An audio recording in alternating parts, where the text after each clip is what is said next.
네, 오늘의 코인 제가 제일 좋아하는 수요일이 찾아왔습니다. 자, 오늘도 범타임스 대표님 한 분 모셔볼게요. 대표님 반갑습니다. 예, 안녕하세요. 서범석입니다. 제일 좋아하는 수요일로 돌아오셨네요. 네. 감사드립니다. 그리고 늘 이제 앞에 브리핑 하실 때 네. 3만 달러다 비트코인이 3만 네네네네. 천 달러다 그러시잖아요. 네. 물론 그런 관점도 중요한데 저는 사실 5만 달러 되기까지 안 봐요. 그런가요? 5만 달러 아직 멀었네. 그다음에 10만 달러. 그렇죠. 또- 평단가신가 보네요. 또 우리 또 캐시우드 50만 달러. 그죠. 100만 달러 가야죠. 예, 네. 그런 거 보고 있고.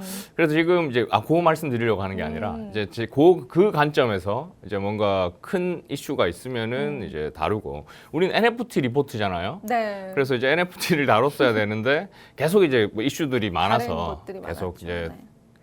좀 코인 쪽으로 많이 했었는데 지금 이렇게 계속 늦추다가는 이제 토큰 증권이 지금 막 다가오고 있는데 그래서 앞으로는 막 그렇게 5만 달러에 영향을 미칠 정도의 뉴스가 아니면은 웬만하면 토큰 증권이나 NFT의 비중을 좀 많이 늘리겠다. 네. 뭐 이런 말씀을 드립니다.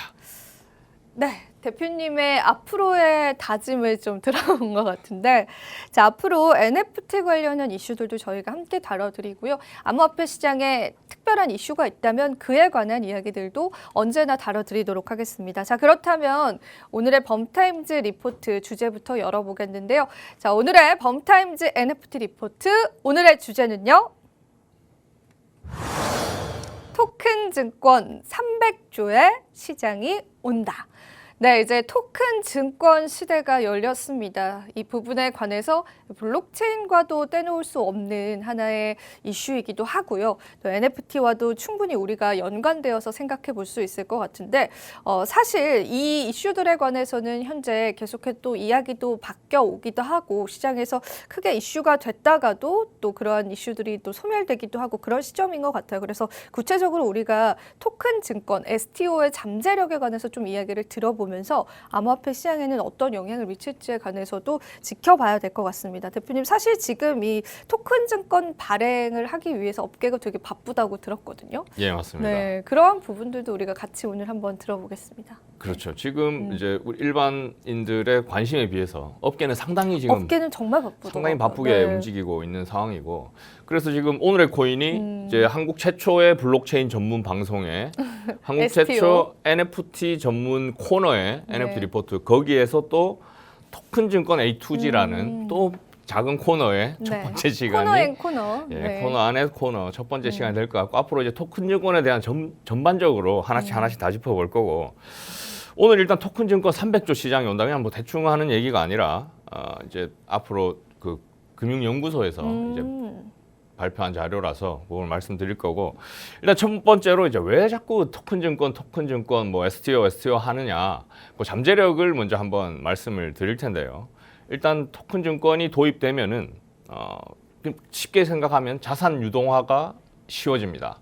쉽게 하면 자산 쪼개기죠. 그렇죠. 그럼요. 예, 그 뭐 뮤직하우, 뭐 명품, 한우들 이제 조각 투자 상품들이 여럿 있었는데 이제 그걸 이제 법제화하면서 앞으로 이제 자산 유동화가 훨씬 커질 거라고 이제 보고 있는데 일단 토큰 증권 발행 가능한 영역이 이제 훨씬 커지겠죠. 기존에 이제 금융 자산들은 당연히 포함이 되고 그 외에 이제 다양한 이제 권리들, 상품들, 자산들을 이제 증권화할 수 있다는 건데 보시면은 뭐 수집품, 또 무형 자산들, 금융 상품, 소비재, 뭐 금속 자산, 뭐 등등 뭐 이건 뭐 거의 무한한 이제 범위라고 얘기할 수 있을 정도로 이제 그러니까 토큰 증권 발행 가능 영역이 커질 것이다. 그리고 또 하나 이제 중요한 점은 그겁니다. 기존에는 이제 증권을 발행하려면은 어떻게 발행하는지 사실 모르죠. 모르고 할 수 없고 뭐 비싸고 어쨌든 뭐 증권 발행에 대해서는 뭐 전혀 뭐 관심이 없었던 부분인데 지금 이제 토큰 증권이 이제 되면은 일단 비용이 서면 증권을 발행하는 거에 비해서 한 40% 정도 절감이 된다고 합니다. 그래서 지금 토큰 증권 잠재력에 대해서 지금 상당히 이제 크게 보고 있는 거고요. 그래서 시장 규모는 이제 과연 그러면 어떤가 봤는데 아까 300조 시장이 온다고 말씀을 드렸는데 여기 하나금융연구소에서 이제 BCG 자료죠. 그래서 연구 자료를 보면은 2024년도에 이제 34조 원, 그러니까 내년에 이제 법제화가 될 전망을 보고 있고 법제화된 이후에 이제 폭발적으로 증가하면서 2030년에 가면 367조까지 지금 시장이 커질 걸로 전망하고 있고 2028년 기준으로 본다면은 한 GDP의 한 10% 정도 수준이 될 것이다라고 보고 있습니다. 그래서 일단 이제 국내 토큰 증권 시장 같은 경우에는 아무래도 뭐 여러 이제 분야들 아까 여러 분야들이 있었지만 그래도 초기에는 금융자산들이 기존에 이제 증권을 하고 있었던 금융자산들이 이제 주도할 걸로 보입니다. 뭐 기존에 법제화돼 있었고 이미 전산화돼 있었던 금융상품이니까 아무래도 토큰 증권 발행하기가 훨씬 수월하겠죠. 그래서 이제 누구나 이제 쉽게 토큰 증권을 발행하고 유통할 수 있게 하겠다는 취지라고 이제 말씀을 드렸었는데, 근데 이제 법을 뜯어보면은 그렇게 쉬운 건 아니에요. 그렇게 쉬운 건 아니고 일단 보시면 일단 이 토큰 증권 발행 유통 체계라는 가이드라인이 올해 2월달에 나왔었죠. 나와서 이제 그 기본 방향을 보면은 일단 토큰 증권의 장점을 살리겠다. 그러니까 증권 발행에 대한 문턱을 낮추고 비용을 낮추겠다는 게 하나 있고, 또 하나는 그동안 이제 뮤직하우라든가 아까 말씀드렸던 그런 조각 투자 상품들이 이제 법 외에 있었는데 그런 것들을 이제 법제화시키고 뭐 이렇게 투자자들을 보호하겠다, 이렇게 크게 두 방향을 볼 수 있는데요. 그래서 일단 토큰 증권이 이제 가이드라인이 발표가 됐고 이제 법제화된다는 거는 일단 분산 원장 어렵죠, 발음이? 네. 안 되네요. 분산 원장 방식의 분산 네, 원장이요. 분산이죠. 계좌 관리를 허용하겠다는 건데, 기존에 이제 증권들은 뭐 쉽게 얘기하면 종이로 된 증권이 있었고 또 전자상으로 발행되는 증권이 있었고, 근데 이 토큰 증권은 이제 분산 원장에서 이제 블록체인 기술을 활용해서 증권을 발행하겠다는 건데, 이것을 증권으로 수용을 하겠다, 법안으로 끌어들이겠다라는 거고요. 그래서 일단 발행을 하려면은 요 그림을 잠깐 보시면 이해하기가 쉬우실 텐데, 요 그림은 이제 금융위원회에서 발표한 자료에 있는 그림입니다. 토큰 증권을 발행할 때 일단 예탁결제원에서 총량을 관리를 합니다. 관리를 하고 일단 발행하는 사람이 계좌관리 기관을 신설을 해야 되는데, 지금 계좌관리 기관이 있는 데 같은 경우에는 증권사나 은행을 예로 들 수 있겠죠. 그쵸. 그래서 누구나 발행은 할 수 있으나 계좌관리 기관을 신설을 해야 발행할 수 있다. 뭐 이런 겁니다. 소송을 하는데 직접 변호를 할 수는 있는데 만약 변호를 하려면은 네. 로스쿨 가서 네. 변호사 자격 시험 합격하고 해라. 뭐 이런 거라서 사실상 어렵다. 너무나 시간이 오래 걸리겠네요. 그 그- 과정 자체가. 그렇죠. 현실적으로 어렵다고 보고 네가 있고. 변호사가 되라. 그렇죠. 그런 거잖아요, 그죠? 네. 현실적으로 어렵죠. 소송 네. 당장 내일 사실, 모레 해야 그쵸. 되는데. 네. 그래서 현재 어렵다고 보고 있고, 그래서 그 대신 이제 요건을 안 갖춘 발행인들도 그래도 기존보다는 쉬워진 게 증권사나 은행들을 통해서 뭐 대응해서 발행은 할 수 있다.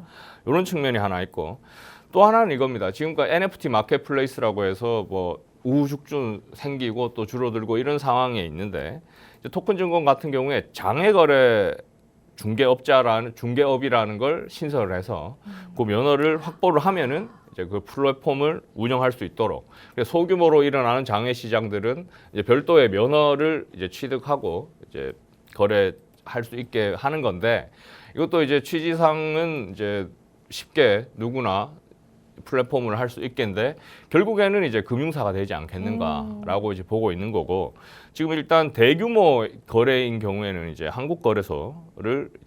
한국거래소의 디지털 증권 시장을 시범적으로 개설해서 운영을 하겠다라고 지금 얘기를 하고 있습니다. 그래서 문턱은 상당히 이제 낮추려고 노력을 했으나 이제 투자자 보호를 위해서 어쩔 수 없이 결국에는 이제 증권사나 금융사를 거칠 수밖에 없는 그런 상황에 있고, 이제 다만 이제 하나 이런 건 있겠죠. 지금 뭐랄까요, 투자 단위가 상당히 낮아질 테니까 또 시장이 300조까지 커진다고 하는데 과연 증권사들이 이걸 다 스크리닝 할 수 있을까? 일반인들이 또 증권사에 쉽게 문을 두드릴 수 있을까라고 생각했을 때 또 다양한 서비스라든가 다양한 틈새 시장이 있을 것이다. 뭐 증권사를 만약에 제출하려고 하더라도 뭐 일반인들이 당장 어려울 거 아니에요. 그쵸. 그럼 그거를 대행해 준다던가 또 증권사 입장에서도 그 많은 요청들을 일일이 다 확인해 볼 점검을 해야 수는 되니까. 어려울 그죠? 것이다 네. 현실적으로. 그러면 그걸 사전에 뭐 스크린 해주는 단체라든가 기업이라든가 뭐 이런 서비스들이 생길 수 있지 않을까 한번 생각을 해봅니다.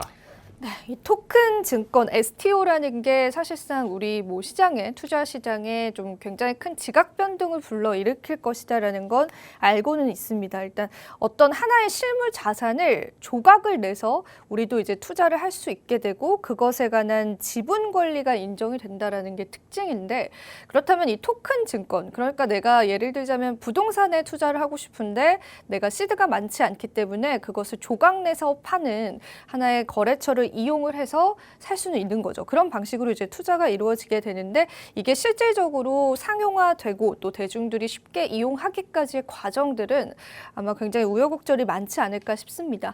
우리 투자자분들 관심과는 다르게 업계는 지금 상당히 바쁘거든요. 그래서 물론 장외 거래가 또 허용이 될 수 있는 가능성이 있기 때문에 개인 간의 거래가 있을 수는 있겠지만 결과적으로는 이제 증권사라든지 중개체를 거쳐야 할 텐데 그 과정 속에서 또 여러 가지 검증 과정들, 판단 과정들이 좀 걸릴 것으로 좀 예상이 됩니다.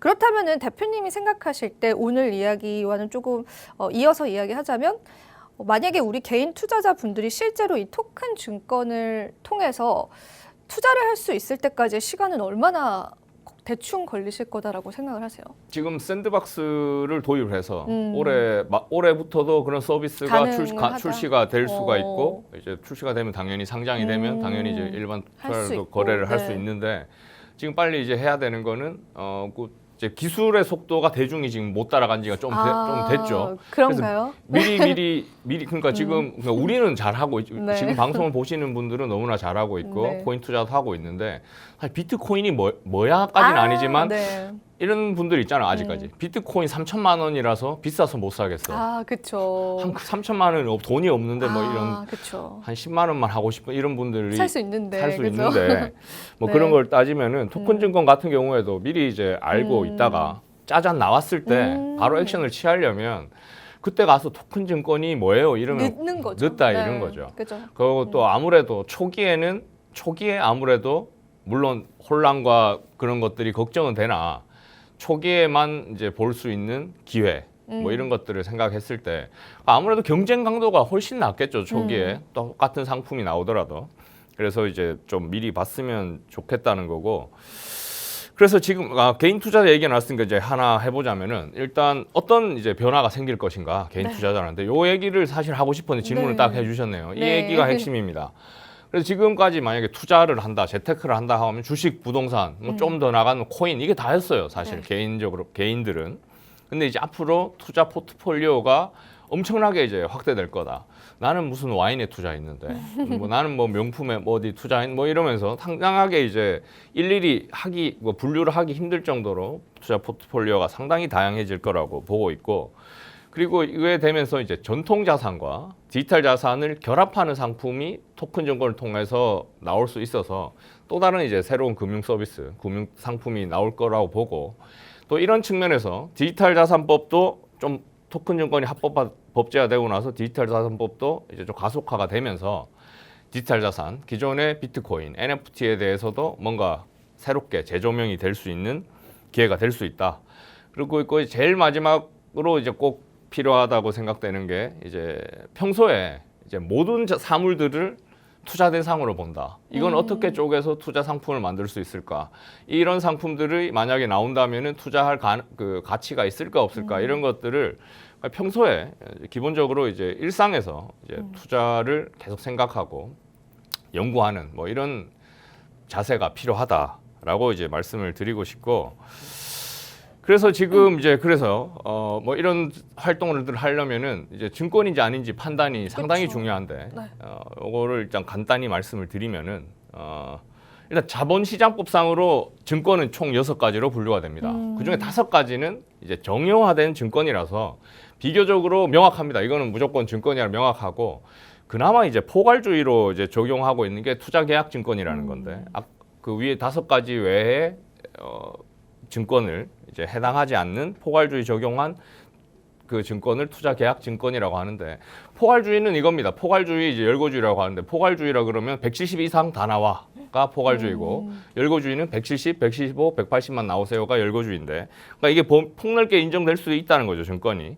그래서 투자 계약 증권에 대한 판단이 필요한데 투자 계약 요게 이제 하위 테스트에서 말씀드렸던 네 가지 조건이 이제 여기 그게 일로 왔다고 보시면 되는데 보시면 특정 투자자가 그 투자자와 타인 간의 공동사업에 요 빨간 표시한 부분들이 이제 각각 중요한 포인트들이 될 텐데 공동사업에 금전을 투자하고 있는지 그리고 주로 타인이 수행한 그러니까 발행한 사람이 이제 수행한 여부에 따라서 이 이익이 결정이 되는지 그리고 공동사업의 결과에 따라서 손익을 기속받는 계약상의 권리인지 요건 이제 네 가지를 따지는 게 결국 이제 늘 말씀드렸던 하위 테스트랑도 뭐 일맥상통하다고 볼 수 있는데 요 각각에 대한 부분들 공동사업이 어디까지가 공동사업이냐 2명 하면 공동사업이냐 3명 하면 공동사업이냐 한부터 이제 각각의 조건들도 이제 한 번씩 정확히 따져보고 이제 만약에 개인이 갖고 있는 자산이라든가 뭐 어떤 사업이라든가 자금 조달이 필요할 때 이걸 토큰 증권으로 할 수 있는지를 따지려면 일단 증권이 되는지 안 되는지도 따져봐야 되기 때문에 이런 이제 디테일한 사항들에 대해서도 앞으로 기회가 되면 하나씩 말 그대로 토큰 증권 A2G라고 할 수 있을 만큼 네, 앞으로 좋을 것 같아요. 네. 하나씩 사실은 좀 재미는 없었을 것 같아요, 그죠? 당장 이게 지금 뭐 이슈나 이런 건 아니기 때문에 재미는 없을 텐데. 근데 되게 유용하다라고 시청자분들이 확신합니다. 저는 네. 확신합니다. 이게 토큰 증권이 딱 네. 서비스가 나왔을 때 분명히 이제 다시 이 방송이 약간 그런 거죠. 역주행이라고 성지가 하죠. 될 거예요. 그때 좀 제대로 볼 거예요. 이 얘기가 네. 분명히 나온다고 저는 생각을 하니까 좀 재미없더라도 열심히 봐주시면 감사하겠습니다.